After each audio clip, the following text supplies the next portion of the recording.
Olá, pessoas! Sejam bem-vindos ao meu canal e hoje vamos continuar os estudos em dinâmica dos materiais que cada dia nos mostra que somos sofredores. Dessa vez paramos em orientação do eixo neutro e é daqui que nós vamos continuar.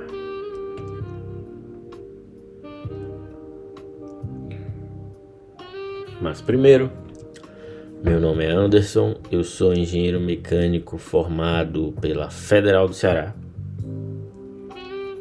Coceirinha aqui atrás. Vim para a Universidade de Modena, na Itália, fazer um mestrado em engenharia automotiva, onde eu concluí em 2024 e logo em seguida fiquei desempregado. Depois vim para a Universidade de Brecha fazer um doutorado e é onde eu estou, aqui na Universidade de Brecha. Ok, então vamos começar. Acabou a brincadeira, acabou a mamata. Orientação do eixo neutro. Vambora.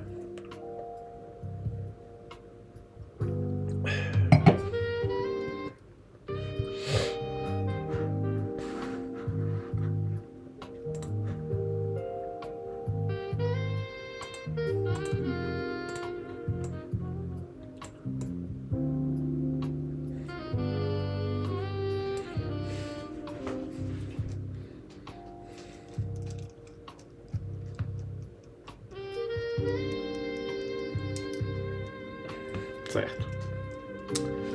Bom, para a gente se situar, podemos aproveitar a figura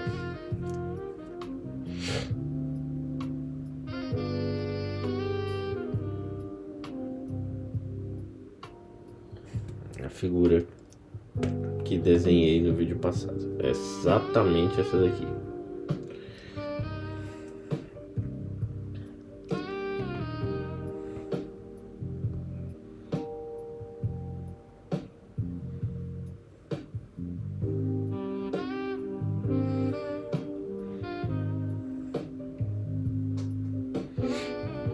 Beleza. Então, a gente pode determinar o eixo neutro. A gente pode ver o eixo neutro aí, certo? Qual é a definição do eixo neutro? É onde eu tenho tensão zero, certo? Então, se o meu eixo neutro é onde eu tenho tensão zero, nós podemos traçá-lo aqui. Essa linha aqui, certo? Temos aqui N, uma extremidade temos N, ponto N, e na outra extremidade temos o ponto A, certo? Beleza. Aí a gente identificou o eixo neutro, porque a gente sabe que o eixo neutro é onde eu tenho tensão zero. Ok.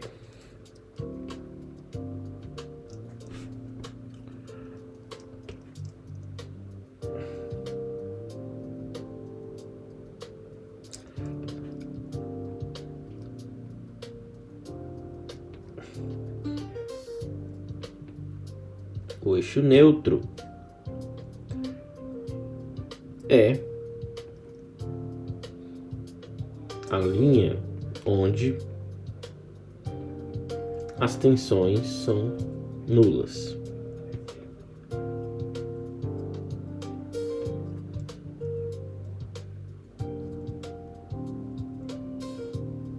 São nulas. Dessa forma,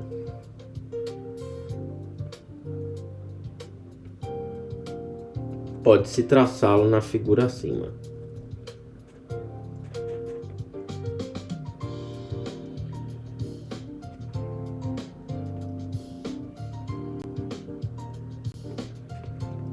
Na figura acima.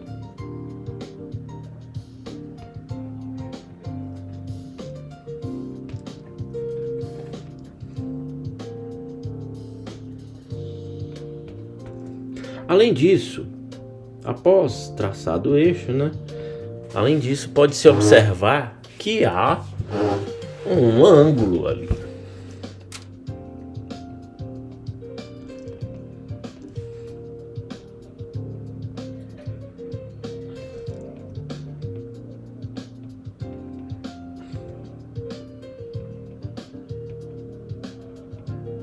Pode-se observar que há um ângulo que o eixo neutro faz com o eixo Z.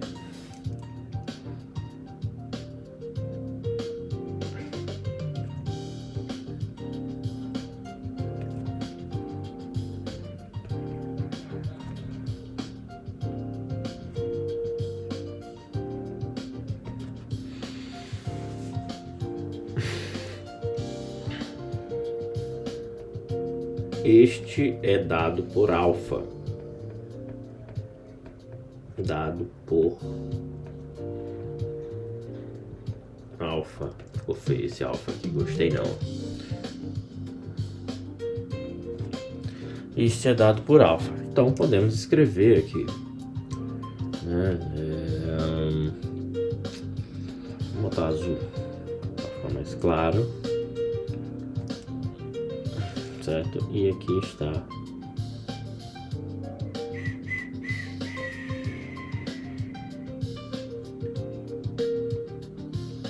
certo? Aqui está o ângulo alfa. Ok. Beleza. Então,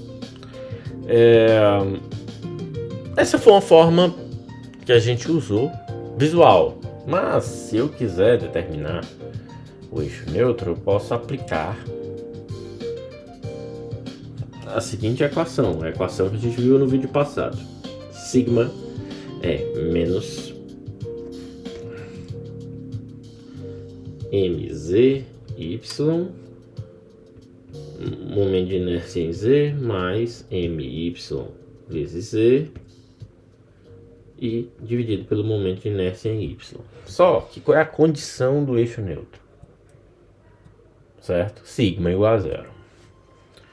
Então, isso aqui seria o mesmo que dizer que mzy dividido pelo momento de inércia em z é igual a my vezes z dividido pelo momento de inércia em y. Certo? Perfeito. Daqui basta só a gente reajustar a equação, certo? Dessa forma, obtém-se que y é igual a my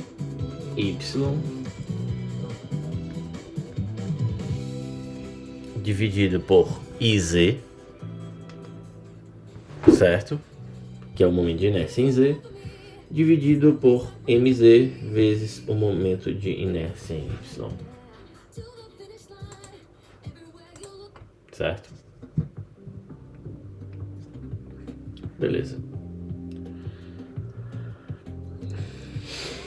A gente já sabe que my é m cosseno θ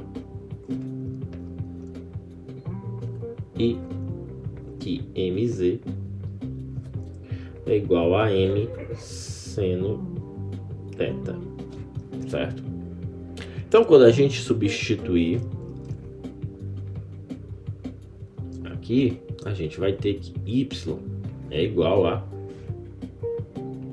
i, z, i, y tangente de θ vezes tangente de θ. Momento de inércia em z dividido pelo momento de inércia em y vezes tangente de θ vezes z, certo? O que seria essa equação?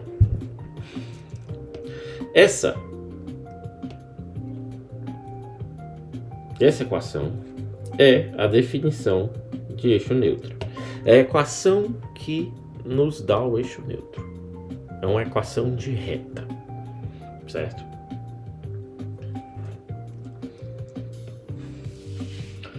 Então, o eixo neutro, a orientação dele, o ângulo dele é dado por alfa. Mas para eu identificar alfa, eu preciso dessa equação da reta, né, do eixo neutro. Então, este é dado por alfa, que pode ser obtido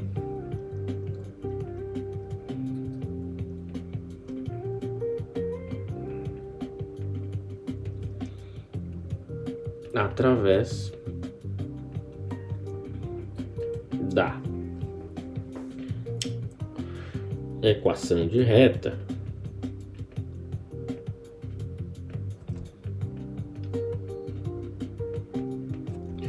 y, que define o eixo neutro.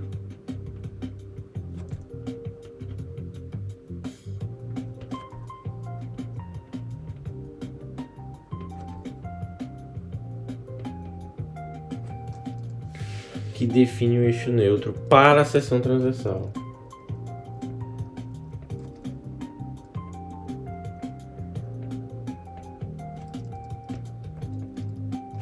Para a seção transversal que nós estamos trabalhando.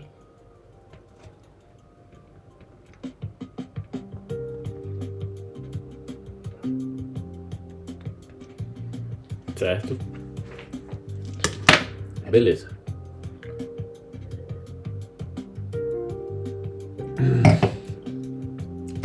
Bom, eu já tenho um ângulo aí, mas ele não é alfa. E aí é que tá. Como que a gente faz isso? Dessa forma. Para obter alfa,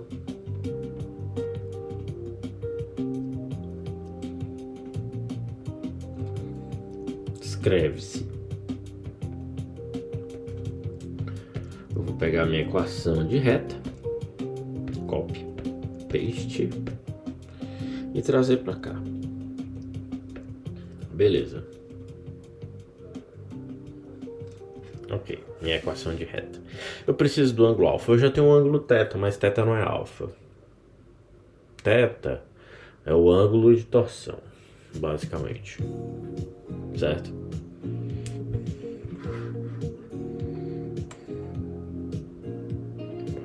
Ok. Alfa é o ângulo, então, da reta. É a inclinação da reta. Para eu definir a inclinação da reta, preciso dividir y por z. Logo, y diviso z igual a momento de inércia em z dividido pelo momento de inércia em y vezes tangente θ. Finalmente, eu posso dizer o que? Tangente de alfa é igual a momento de inércia em z dividido pelo momento de inércia em y vezes tangente de θ.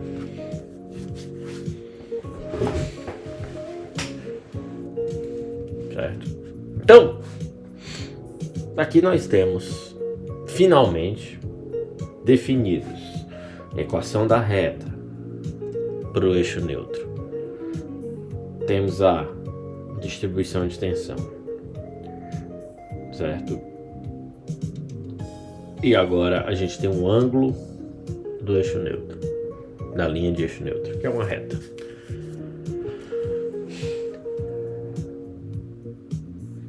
Então, conclui-se que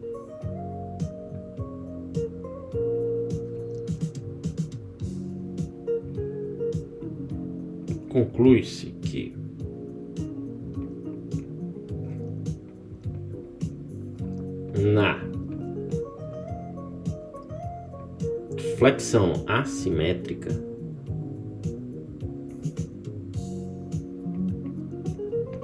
certo? Na flexão assimétrica, θ é diferente de alfa, certo?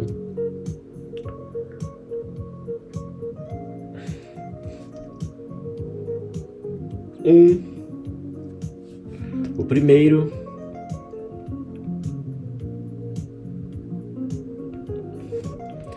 define a orientação do torque, do momento.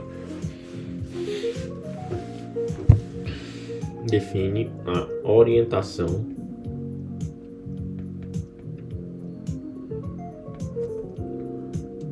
do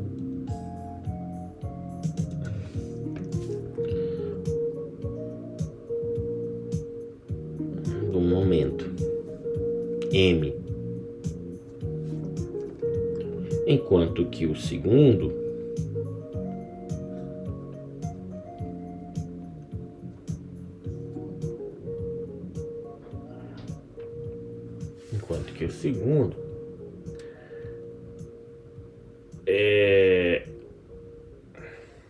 é basicamente a inclinação do eixo neutro.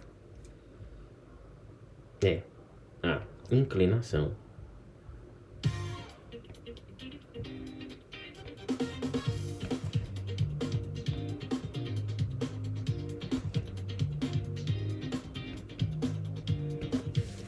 certo?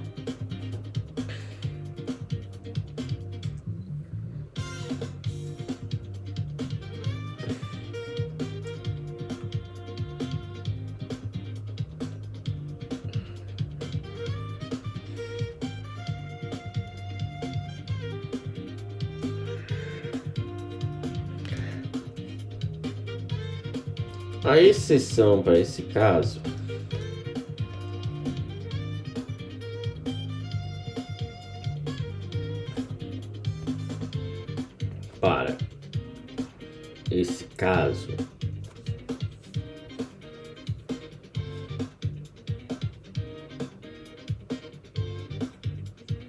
é vista quando os meus momentos de inércia em Y e em Z se igualam.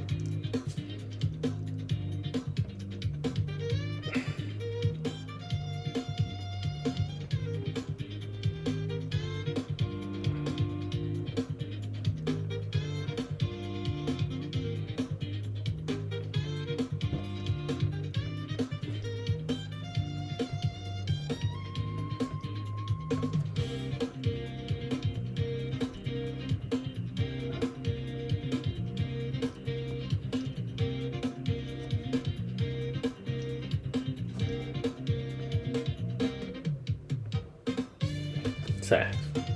Então, por que isso ocorre?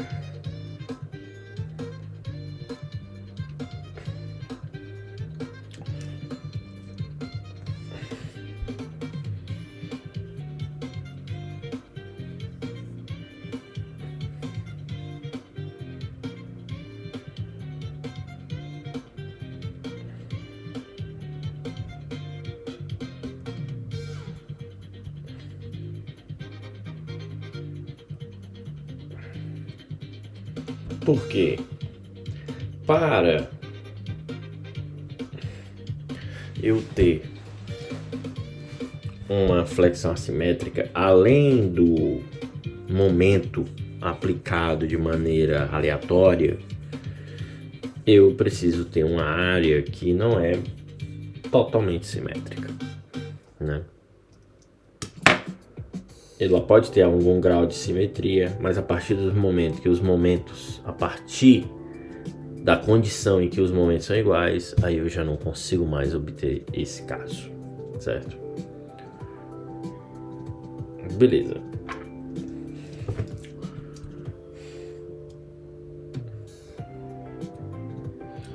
Porém,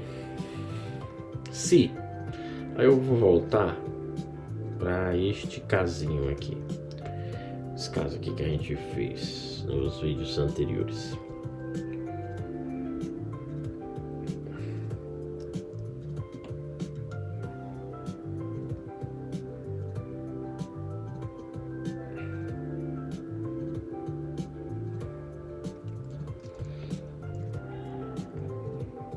Entretanto, quando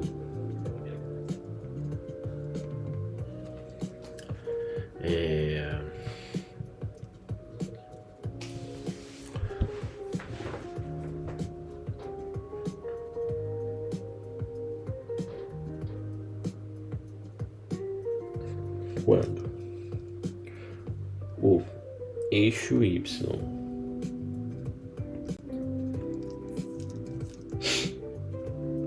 corresponder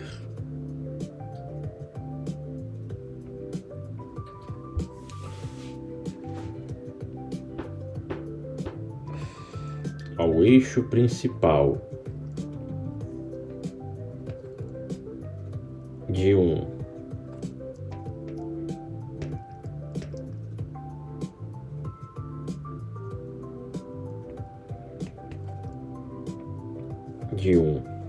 ao eixo principal de um momento de inércia mínimo, ou seja, um I mínimo, certo? E o eixo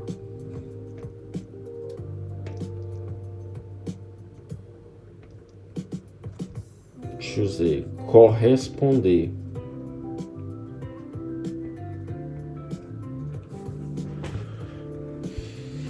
a um eixo principal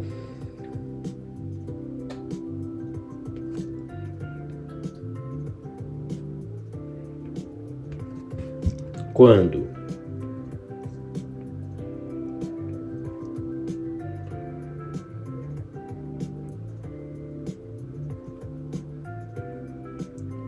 o momento de inércia for máximo,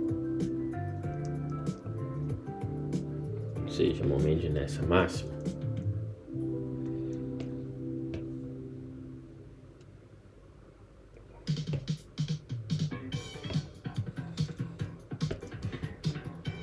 obtém-se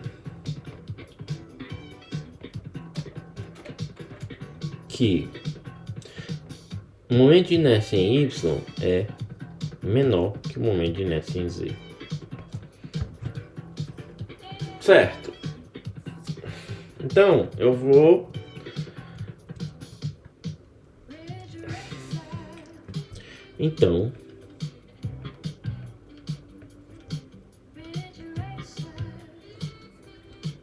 pode-se escrever que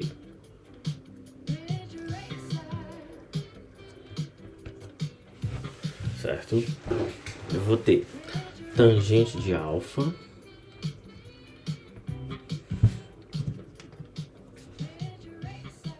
e uma divisão de IZ por IY, né? Sabendo que o momento em Y é menor do que o momento em Z, porque ele corresponde ao momento mínimo.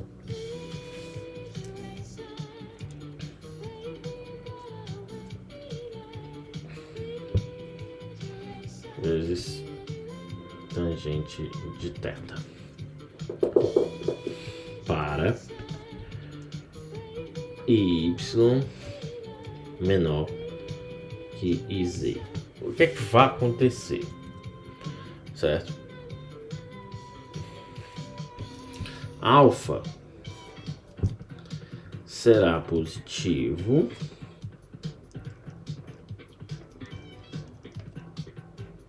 certo? Para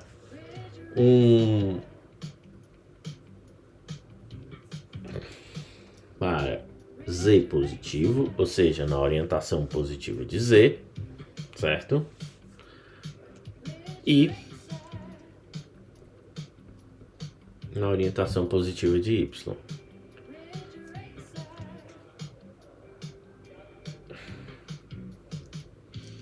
Certo? Então esse ângulo aqui que a gente viu, alfa vai ser aqui também. Então vou até escrever aqui.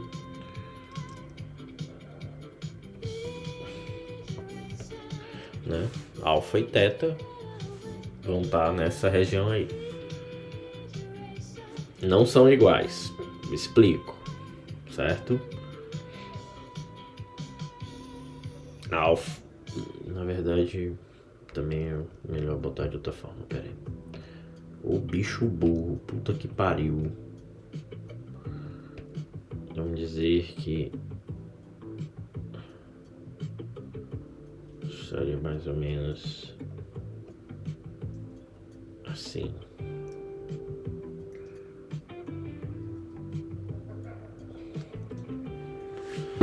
Certo?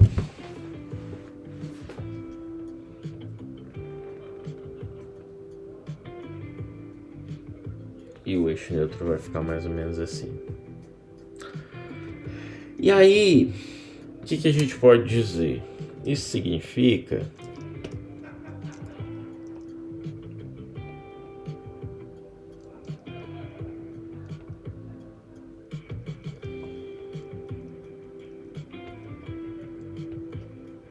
que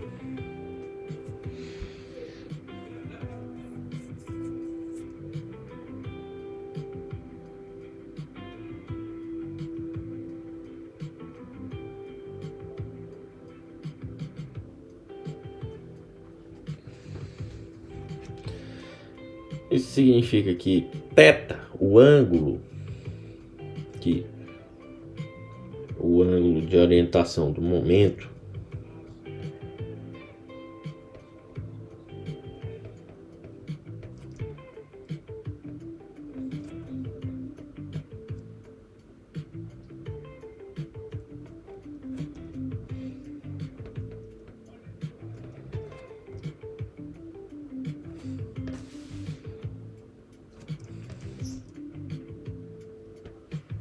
estará entre 0 grau e 90 graus,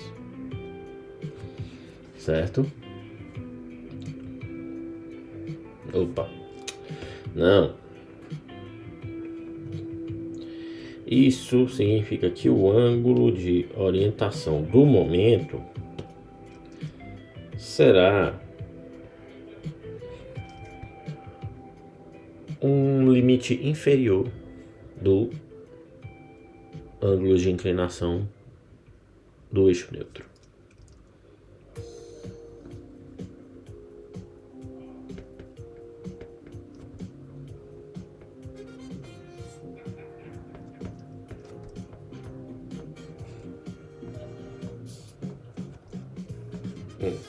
Onde o limite máximo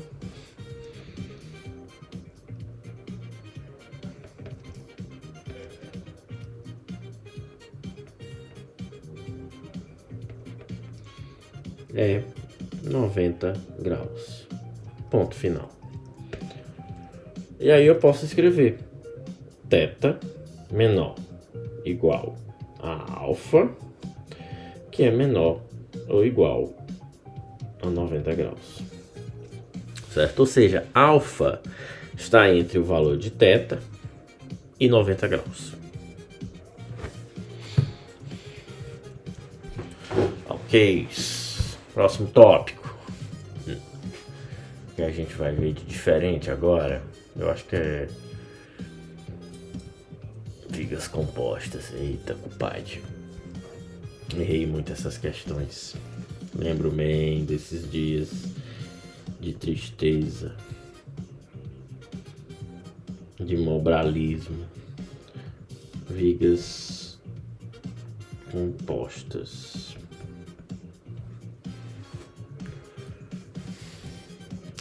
Bom, viga composta. Vamos pegar, aproveitar que tá aqui, esse desenhozinho aqui, e vamos fazer dele uma viga composta. Já bateu um soninho. Vamos fazer dele nossa viga composta. O que é uma viga composta? Vamos apagar isso tudo. Não precisa disso aqui, também não precisa disso aqui. Isso aqui também não.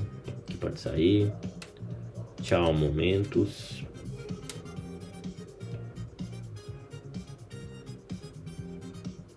Ok. Aqui. E vamos apagar este momento aqui. Ok.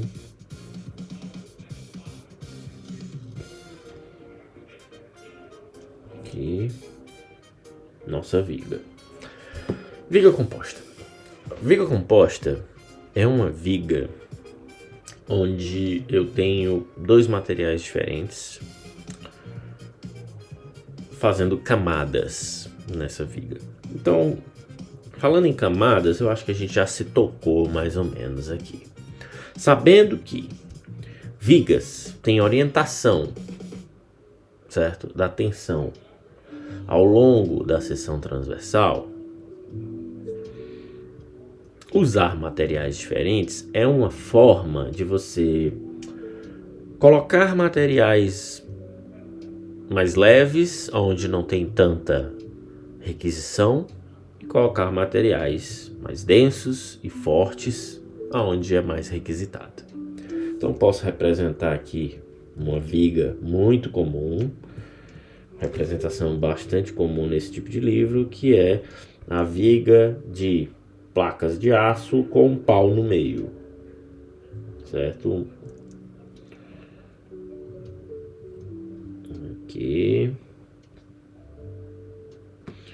Aqui. Então, temos aqui o aço.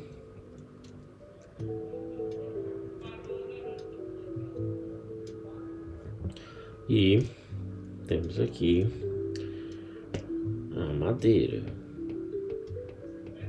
né? Botaram um pedaço de pau no meio, certo? E aqui é a nossa madeira. Ou seja, posso colocar um material, em vez de usar aço denso ao longo de uma superfície, sabendo que ela não vai ser tão requisitada, posso botar pau, madeira, lenho, wood, né? Esse é o princípio básico, né?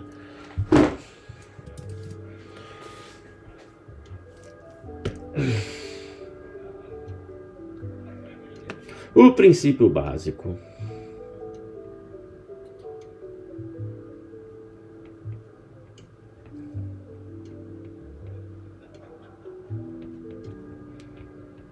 de uma viga composta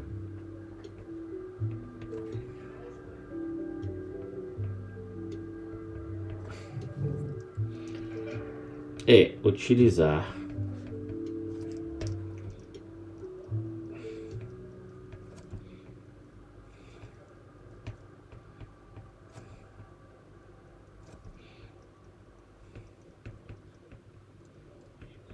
mais de um material, certo?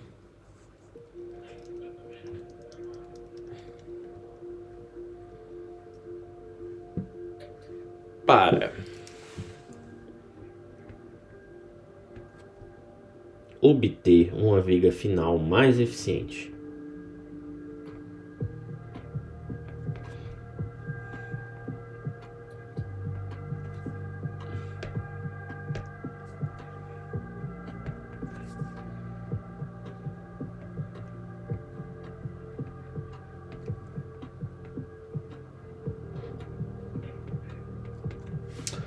Uma viga final mais eficiente. Do ponto de vista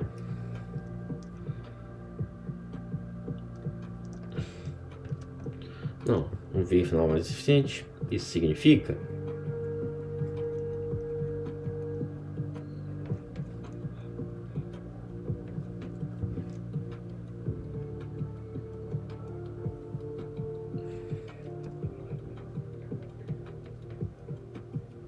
utilizar materiais menos densos,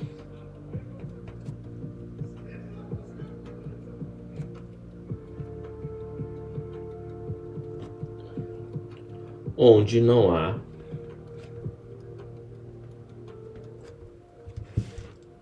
tensões críticas, né?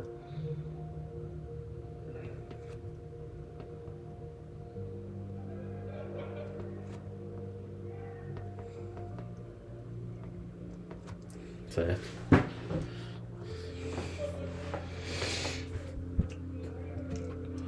Além disso, isso também pode ser uma estratégia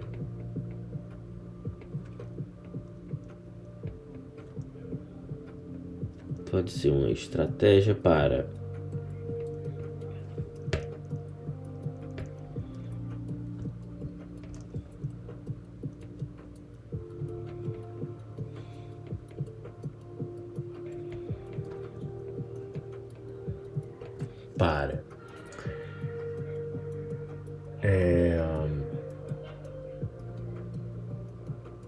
colocar materiais em pontos específicos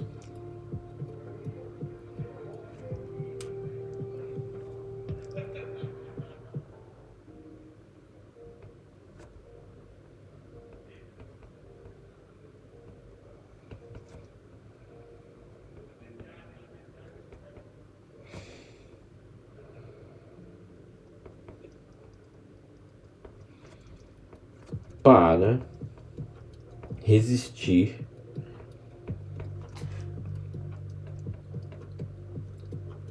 a tensões específicas.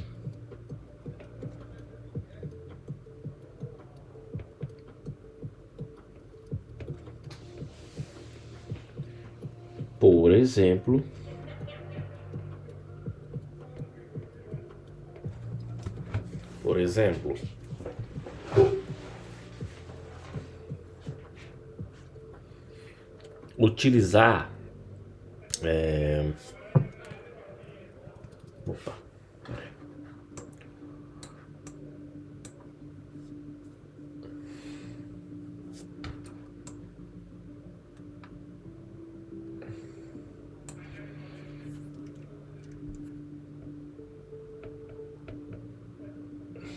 utilizar concreto com hastes de aço.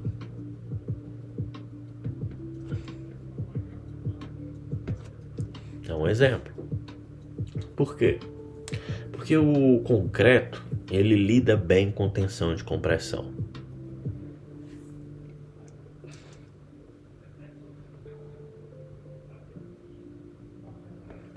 O concreto lida bem com tensão de compressão.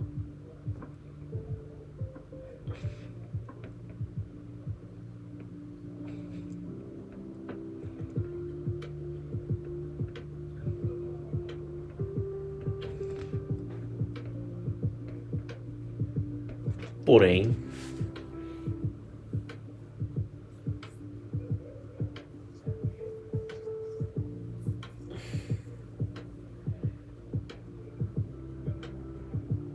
é fraco em tensões de tração.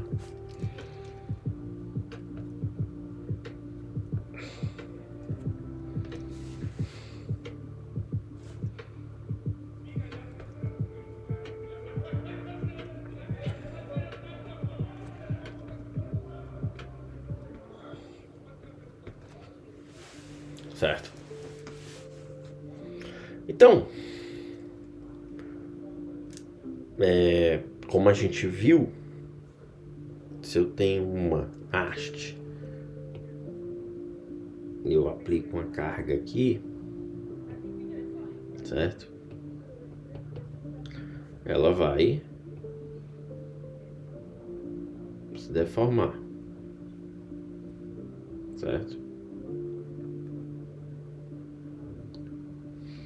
A região da haste mais embaixo vai sofrer compressão. Em cima ela vai sofrer uma tração. E ao contrário, se for para cima. Então, a tendência é que o concreto na parte de cima tenda a falhar. Para isso, eu posso colocar hastes de aço para reforçar. Essa é a grande sacada, né? Do famoso, se não me engano, concreto armado. né?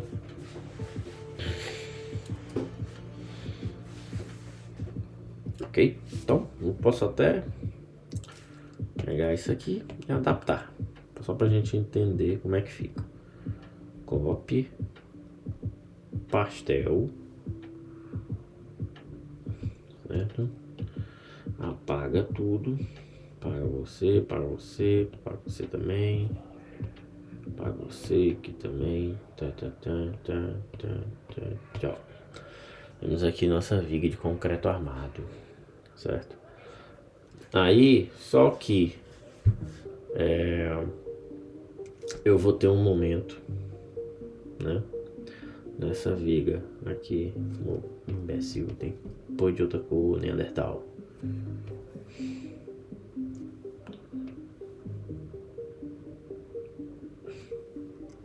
Puta que o pariu, viu, meu irmão? Porra.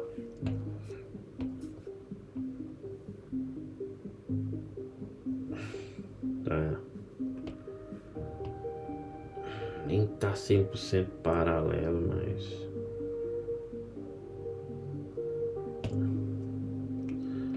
certo. Aqui.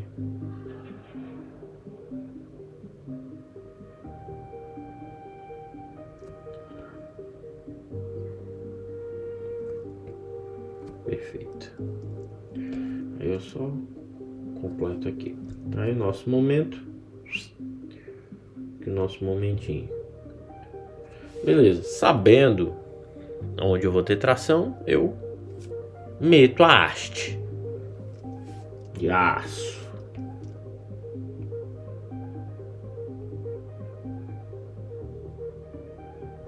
Certo? Tome de haste.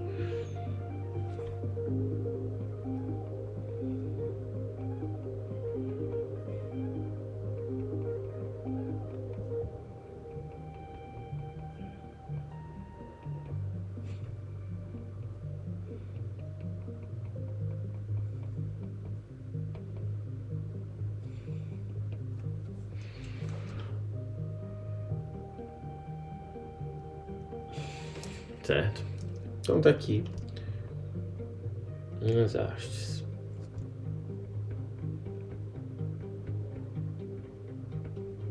Certo. Mas como é que a gente vai escrever isso, né? Porque o problema é que a fórmula da flexão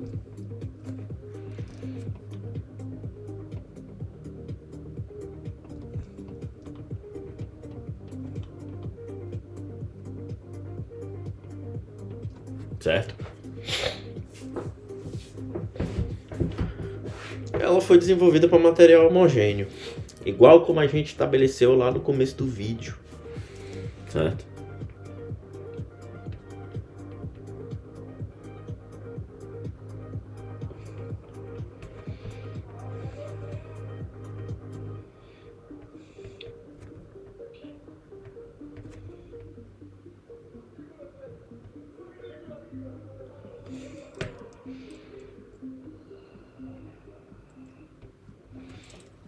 Certo? Então, não vai rolar. Certo? De forma que a aplicação direta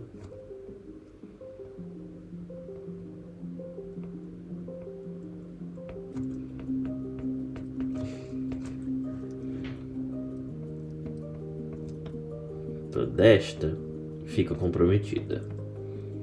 Mas para tudo tem um jeito, né?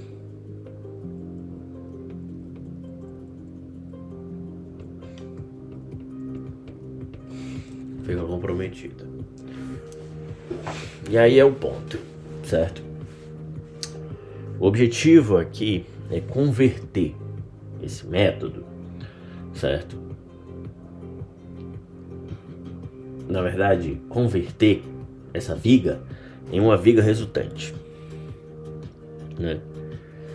É como se fosse uma combinação de materiais para gerar um material resultante, E aí eu vou ter uma nova viga. E aí a gente pode aplicar, assumindo essa viga, uma viga homogênea de um material, que é a mistura de placas de aço com madeira ou de concreto com aço, hastes de aço, né? É uma forma. E aí eu posso aplicar a fórmula da flexão. Por quê? Porque é como se o material agora fosse um material resultante e agora ele é homogêneo.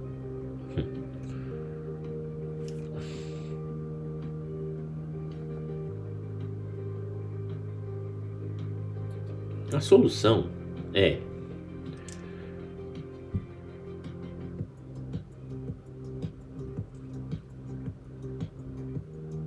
transformar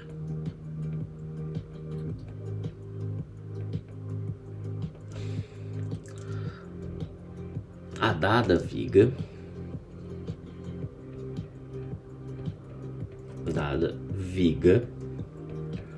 composta por mais de um material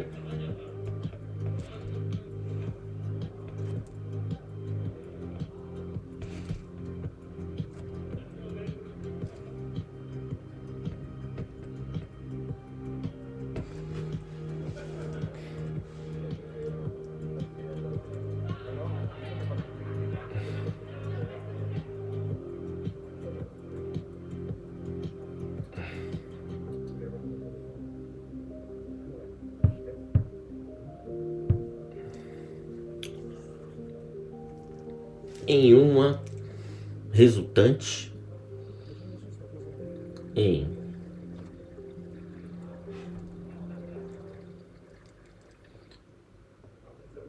uma com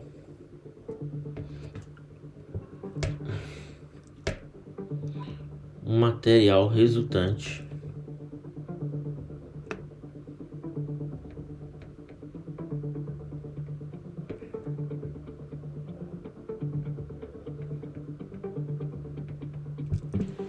certo?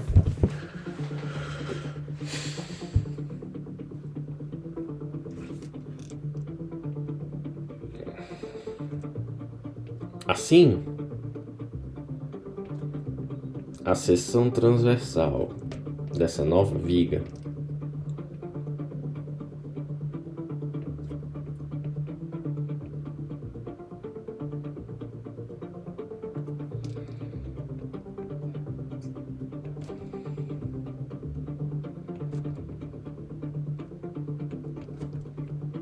passa a ter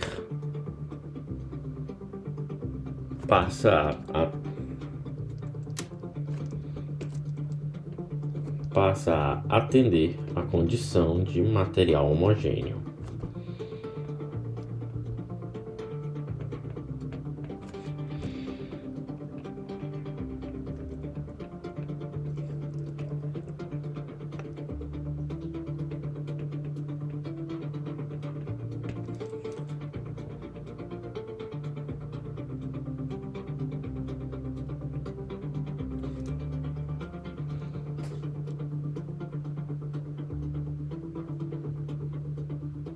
E aí a gente pode aplicar. Aliás, a gente pode fazer a análise de tensão que a gente já vinha fazendo. Dessa forma,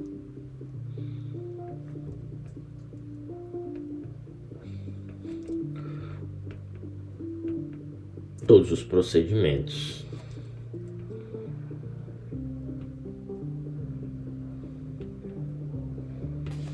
de análise de tensão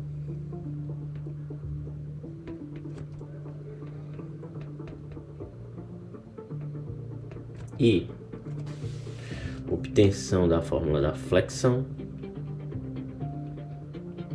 são aceitos.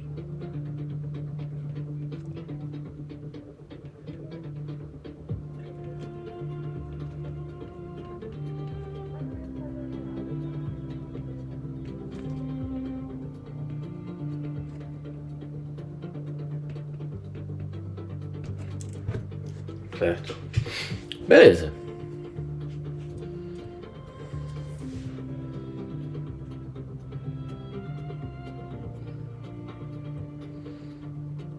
Então vamos partir do método simples.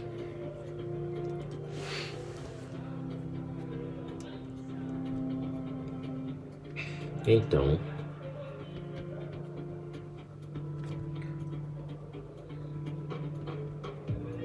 considerando uma viga com dois materiais, certo? Uma viga simples com dois materiais, basicamente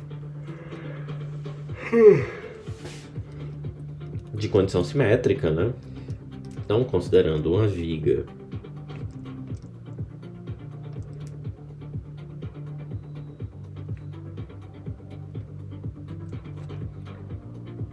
com dois materiais,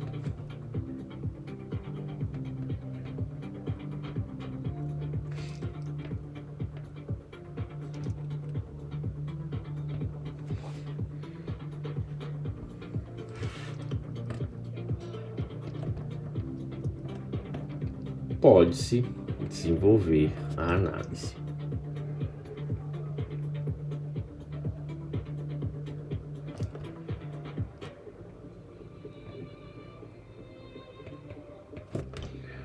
A seguinte análise. Beleza. Então tá. Vamos lá.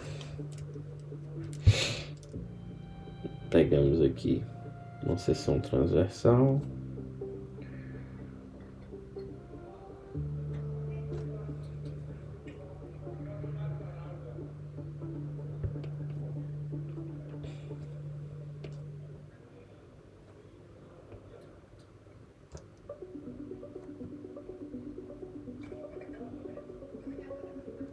Aqui, só trazer aqui para baixo.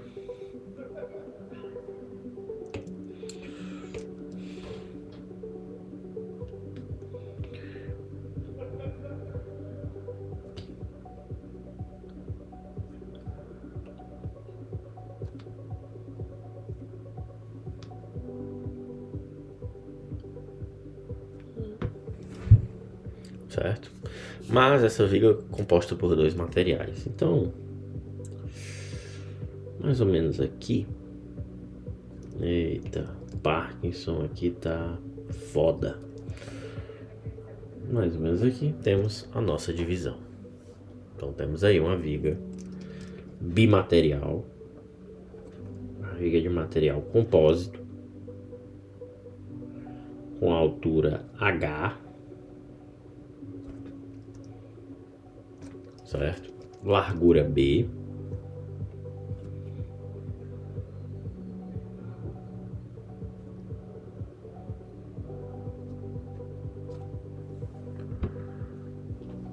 E vamos ter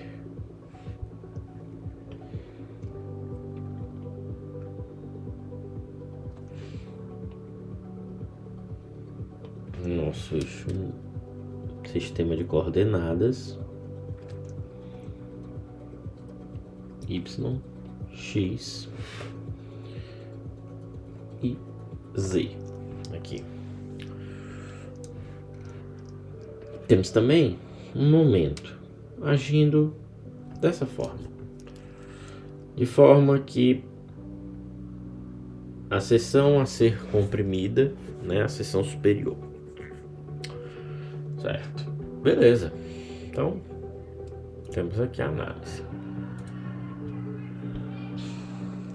Temos aqui o material 1 e o material 2.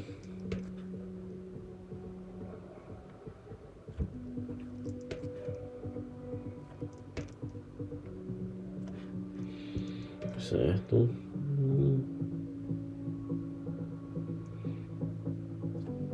E a gente fecha a viga.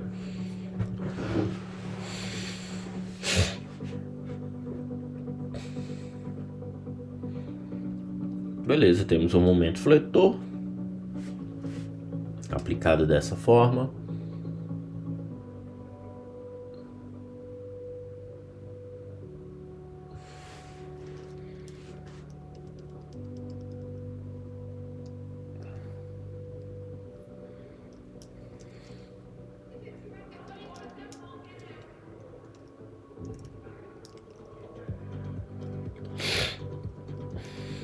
Beleza. Aqui, nessa primeira etapa,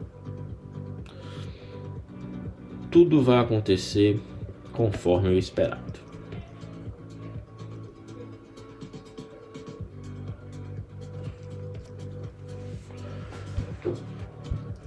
Ao aplicar o momento fletor,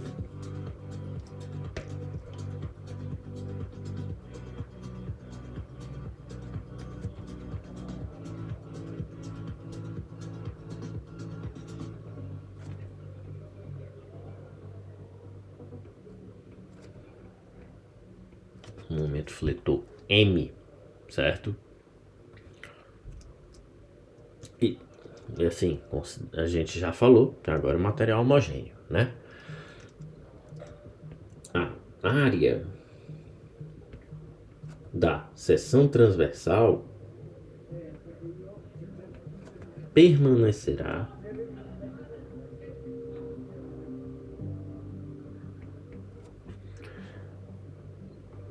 plana, como a gente viu, né? Ela pode até admitir uma rotação, mas ela não distorce. Pelo menos na condição de material homogêneo.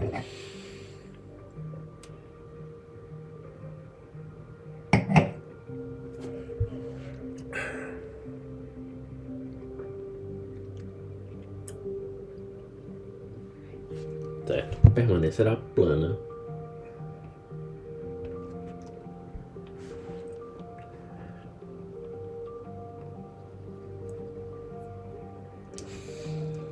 E a distribuição de tensão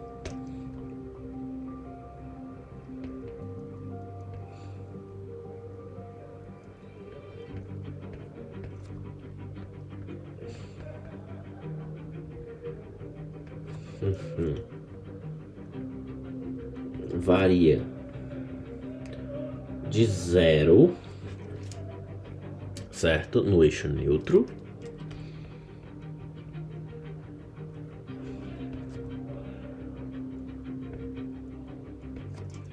até o máximo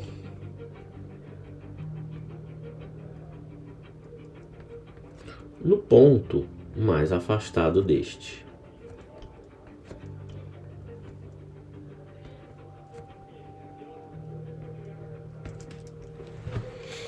Certo?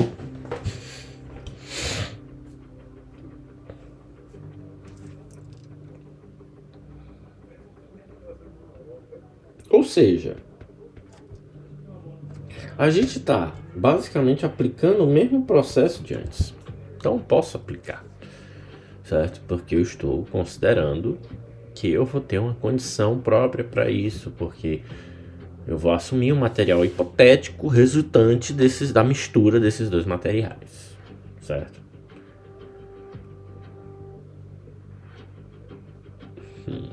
Além disso,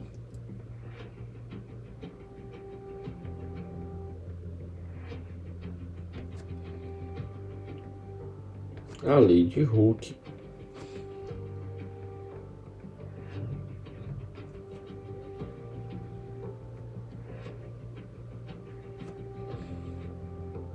onde esse material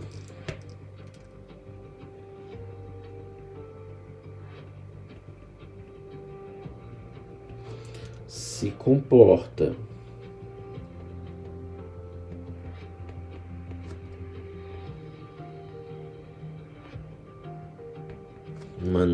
de maneira linear, certo? Elástica, de maneira linear elástica,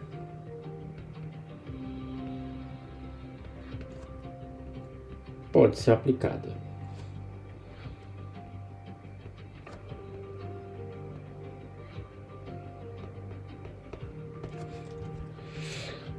Certo?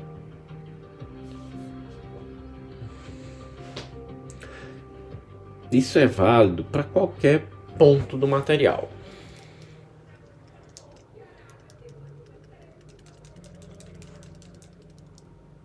Certo? Mas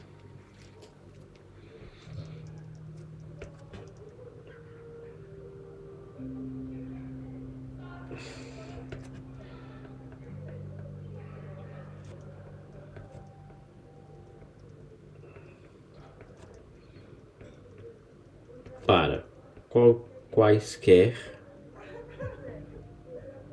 pontos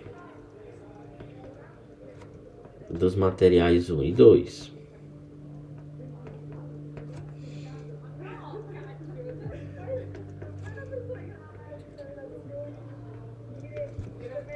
Então, observando,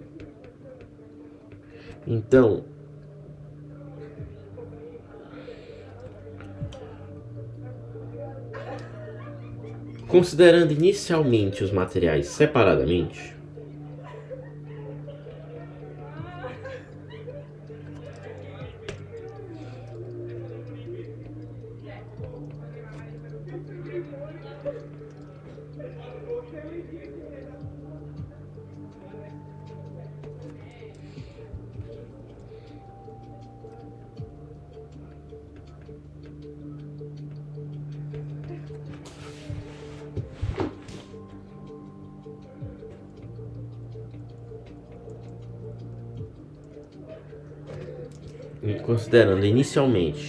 os materiais 1 e 2 separadamente, toda essa teoria, certo? Pode-se escrever que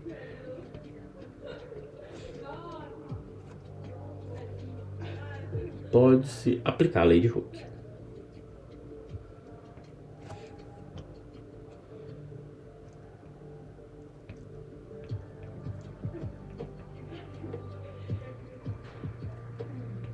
E aí, a gente vai dizer o quê? Sigma é o módulo de jovem, módulo de Jung, o módulo de elasticidade, vezes a deformação epsilon.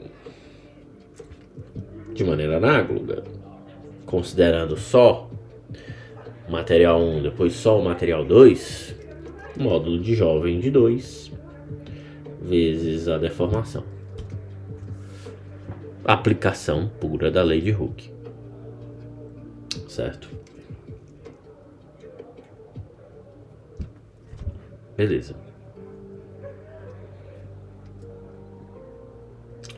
E aí, a gente tem que entender. O ponto agora é quem é mais rígido.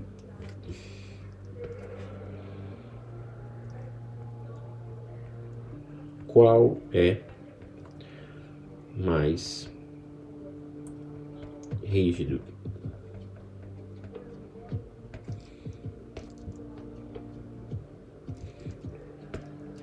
É importante saber disso. Certo?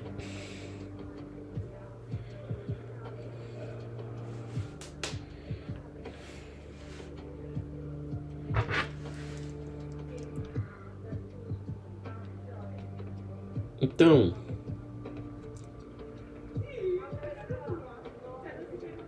é importante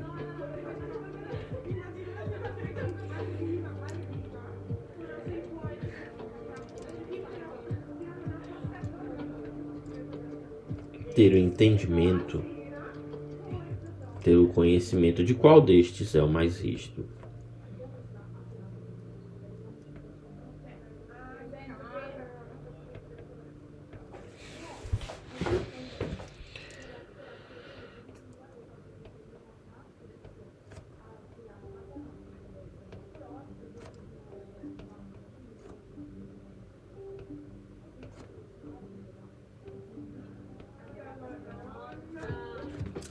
Assumindo que um é o mais rígido, então, melhor.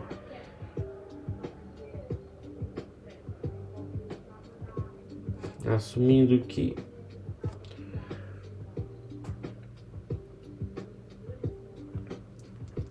o material 1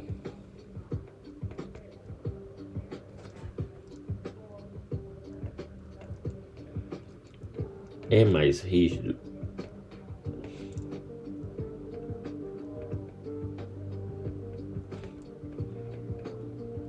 aqui o 2, pode-se dizer que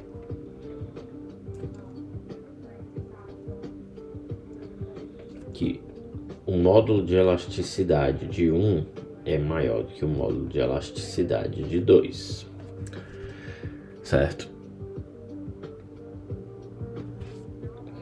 Logo, qual é a consequência disso?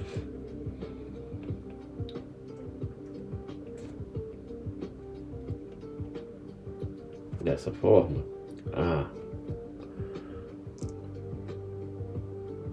maior parte do carregamento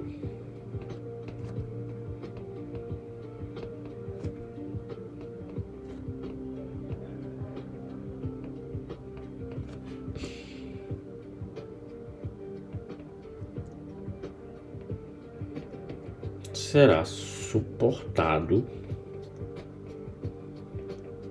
pelo material 1.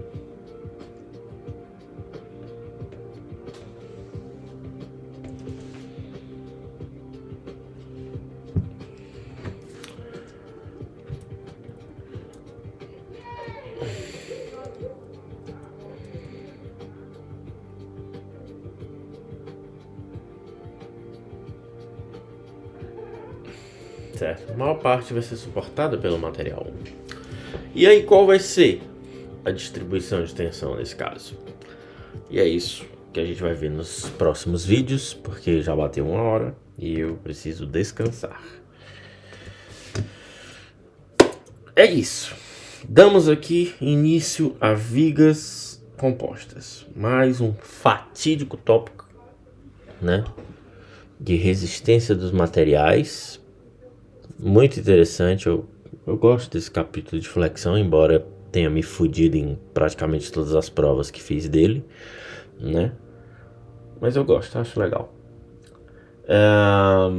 É isso.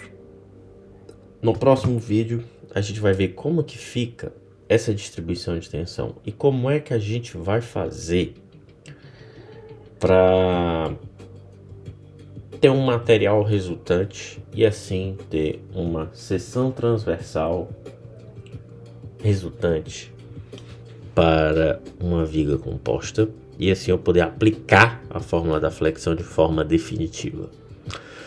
Ok? Nos vemos no próximo vídeo de sofrimento intelectual. Até mais.